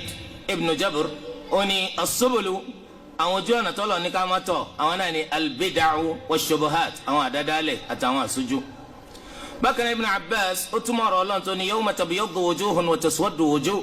ọjọ́ táwọn ojú kan funfun táwọn ojú kan dúdú ó ní fa amma alladhina byaddat wujuhuhum ó láwọn ẹni tó ju wọn funfun fa ahlu sunnati wal jama'a ulul ilm àwọn náà làwọn tí ń tẹ̀lé sunna anabi sallallahu alayhi wa sallam tí wọ́n jẹ́ mùsùlùmí àwọn olùmọ̀ àwọn lójú wọn funfun wa amma alladhina aswaddat wujuhuhum àwọn ẹni tó ju wọn dúdú jọ gbẹ̀ndẹ̀ alqiyama fa ahlul bid'i wad-dalalah àwọn náà làwọn aládàádáalẹ̀ àtàwọn ẹni tó ṣìnà inú sunna gbogbo wa tá a jẹ́ mùsùlùmí náà la mà àwọn àdìsí tó wá lọ́dọ̀ anabi sallallahu alayhi wa sallam pé ká ṣọ́ra fún àdáadáalẹ̀ nínú àwọn àdìsí oná àdìsí tá a ti kà sáájú àdìsí al-Irbad ibn Sariyah iyyakum wa muhdathati al-umur fa inna kulla muhdathatin bid'ah wa kulla bid'atin dalalah nínú riwaya Nasa'i wa kulla dalalatin fi an-nar kò sí ntọ́ dánú àdádálẹ̀ ẹ ṣọ́ra fún gbogbo àdádálẹ̀ torí gbogbo àdádálẹ̀ olókọ méjì àdádálẹ̀ ni gbogbo àdádálẹ̀ ẹ̀wẹ̀ ànú ni nínú rìwáyà mi gbogbo ànú ńkọ́ inú náà ni kọ́ lọ́ọ́ sànù wa. nínú kútùbà nabi sallallahu alayhi wa sallam kuma gẹ́gẹ́ bó ṣe wá nínú sahihi Muslim wọ́n ní gbogbo gbàtà nàbí máa ń ṣe kútùbà. inna asdaqal hadithi kitabullah wa ahsanal hadi hadiyu muhammadin sallallahu alayhi wa sallam. وشر الأمور محدثاتها وكل محدثة بدعة وكل بدعة ضلالة أنا بن سقارة تجددجو كسبي أرولون القرآن èyí tó sì rẹwà jù nínú mana kò sí bí mana anabi wa Muhammad sallallahu alayhi wa sallam ètò aburú nínú gbogbo ọ̀rọ̀ ọ̀nà àdádálẹ̀ o gbogbo àdádálẹ̀ ni o gbogbo àdádálẹ̀ ẹ̀wẹ̀ ànú ni o subhanallah ó tún wá nínú hadith eléyìí tí ìyá ńlá wa Aisha radiyallahu anha agbawa anabi ni man ahdatha fi amrina hadha ma laysa minhu fahuwa rad gbogbo ẹni tó bá ṣe àdádálẹ̀ kankan tó lẹ̀ mẹ́sìn wa tí ó sì sínú ẹ̀sìn wa tẹ́lẹ̀ náà á da ẹrù rẹ̀ padà fún nínú ẹgbàá wa mi man amila amalan laysa alayhi amruna fahuwa rad gbogbo àwọn àdìsí anabi sallallahu alayhi wa sallam ní ẹnikẹ́ni tó bá ṣiṣẹ́ kan tí èsà wà lápá láṣẹ kó ṣe ó sì ṣe lóko ẹ̀sìn á da nǹkan rẹ̀ padà fún ni gbogbo àwọn àdìsí àtàwọn àdìsí mi wọ́n ń tọ́ka sí pé gbogbo àdádálẹ̀ nínú ẹ̀sìn Ọlọ́run àdádálẹ̀ ni àti pé gbogbo àdádálẹ̀ àánú ni o gbogbo àánú kúmọ wọ́n dá káyà rẹ̀ padà fún ọ ẹrù rẹ̀ wọ́n dá padà fún ọ kò sí ntọ́lọ́run fi ṣe. torí ẹ̀ nínú àwọn ọ̀rọ̀ tó wá lọ́dọ̀ àwọn aṣíwájú wa rere táwọn náà fi ń han wá létí tí wọ́n fi ń kìlọ̀ fún wa pé ká ṣọ́ra fàdádálẹ̀ ẹ jẹ́ aṣọ díẹ̀ ń bẹ Mu'adh ibn Jabal radiyallahu anhu ó ní iyyakum wal bid'i wat tabaddu'i ọdí ọwọ́ yín o pé ká ẹ jìnnà sí àdádálẹ̀ àti ṣíṣe àdádálẹ̀ wat tanattu'i àti àríkúndá wa alaykum bi amrikumul atiq ẹ di ẹ̀sìn mú ẹ̀sìn tó ṣe pọ̀ náà ló ti wá báyìí látọjọ́ tó pẹ́ látọ̀dọ̀ anabi muhammad sallallahu alayhi wa sallam. ibn abbas radiyallahu anhuma onani alaykum bil istiqamati wal athar ẹ dúró dọ́gba kẹ́sì dìntọ́ wa mú alqur'ani àti sunna wa iyyakum wat tabaddu' ẹ sì ṣọ́ra fún àdádálẹ̀ o. arákùnrin kan sọ fún ibn abbas ó ní ẹ sọ àsọtẹ́lẹ̀ fún mi. ibn abbas ní alayka bi taqwallah ìpayọ ọlọ́ndọ́wọ́ rẹ o wal istiqama kó o sì dúró dọ́gba ittabi' máa tẹ̀lé ntọ́ wa nù ẹ̀sìn ni wala tabtadi' ṣọ́ra fún àdádálẹ̀ ittabi' wala tabtadi' máa tẹ̀lé ntọ́ wa nù ẹ̀sìn má sì àdádálẹ̀ àbùkátà àdádálẹ̀. ibn mas'ud radiyallahu anhu ó ní ittabi'u ntọ́ wa nù ẹ̀sìn al-Qur'an àti sunna ni ẹ máa tẹ̀lé o wala tabtadi'u ẹ má sì àdádálẹ̀ o faqad kufitum nítorí wọn bùkátà kẹ́yìn ọ̀sẹ̀ nǹkan kan gbogbo nǹkan wọn ti bá yín ṣe gbogbo nǹkan wọn ti bá wa ṣe nínú ẹ̀sìn ọlọ kí ló fẹ́ pọ̀ wá sínú alukur'an tí ò sínú sunna gbogbo ẹ̀ wọn ti bá wa ṣe onídìkọ́ la wàhálà bọ́ra rẹ lọ́rùn wa kullu bid'atin dalalah gbogbo àdádálẹ̀ àná ni o. Ibn Mas'ud tún ní al-qasdu fi sunnati khayrun min al-ijtihadi fi al-bid'ah. Ibn Mas'ud ó ní ká máa jẹ́ni tó ṣe wípé yọọ máa ṣe jẹ́jẹ́ nínú à ń tẹ̀lé súnà ó pé ju kéèyàn máa gbìyànjú nínú àdádálẹ̀ lọ kéèyàn fètò sí súnà títẹ̀lé ó pé ju kéèyàn máa gbìyànjú nínú àdádálẹ̀ lọ. Ibn Umar onáni kullu bid'atin dalalah wa in ra'aha an-nasu hasana gbogbo àdádálẹ̀ ànú ni o kódà káwọn èèyàn máa wò kódà ànú ni. Shuraih al-Qadi adájọ́ oná sọ yìí pé inna sunnata qad sabaqat qiyasakum sunnati síwájú gbogbo ọpọlọ tẹ̀ ń lò fattabi' sunna ni wọ́n máa tẹ̀lé o wala tabtadi' má sì àdádálẹ̀ o fa innaka lan tadilla ma akhadta bil athar torí pé wò ní ṣìnà láéláé lópin ìgbà tó ń bá ń tẹ̀lé sunna. mélòó la fẹ́ ká nínú ọ̀rọ̀ tí àwọn aṣíwájú wa rere tí wọ́n sọ. torí náà gbogbo àdádálẹ̀ ọ̀ràn yẹn ló jẹ́ lórí wa pé ká jìnnà sí o ká má jẹni tí wọ́n máa ṣe àdádálẹ̀ nínú ẹ̀sìn Ọlọ́run Ọba wa ká jìnnà sí ká má bàa jẹni tí ó ṣègbè. al-imam al-Barbahari nínú tírà àwọn sharh as-sunnah wọ́n ní wa'lam annahu man qala fi dinillahi bi ra'yihi wa qiyasihi wa ta'awwalahu min ghayri hujjatin min as-sunnati wal jama'ah faqad qala 'ala Allahi ma la ya'lam wa man qala 'ala